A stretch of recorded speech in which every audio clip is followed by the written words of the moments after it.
les hommes de Fernando Santos ont l'occasion de valider leur billet pour les huitièmes de finale en cas de victoire sur l'Uruguay. Pour son deuxième match de la phase de groupe, Fernando Santos a opté pour 3 changements. En défense, Pep remplace Danilo, forfait pour le reste de la phase de groupe. Nuno Mendes supplée Guerreiro à gauche, tandis qu'au milieu de terrain William Carvalho est préféré à Otavio. La composition du Portugal: Costa Cancelo, Rúben Dias, Nuno Mendes, William Carvalho, Bernardo Silva, Bruno Fernandes, João Félix, Ronaldo. Si Rodrigo Bentancur a bien failli doucher le Portugal lors d'un face-à-face avec le portier portugais Diogo Costa, c'est bien le Portugal qui domine les débats. Mais pour le moment, les Lusitaniens ne parviennent pas à faire craquer leur adversaire.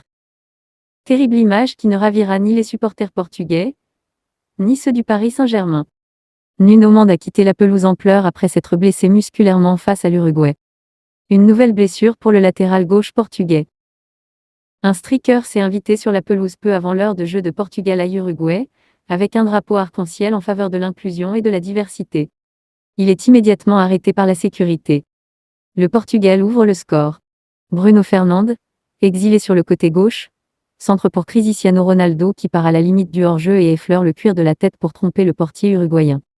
Les Portugais ont fait le plus dur. Le Portugal double la mise. Bruno Fernandes obtient un pénalty pour une main dans la surface. Et se charge de double l'avantage des Portugais, qui sont tout proches de la qualification en huitième. Après l'équipe de France et le Brésil, le Portugal est la 3e nation à obtenir son ticket pour les huitièmes de finale grâce à sa victoire sur l'Uruguay. La Céleste jouera elle sa qualification lors du dernier match face au Ghana.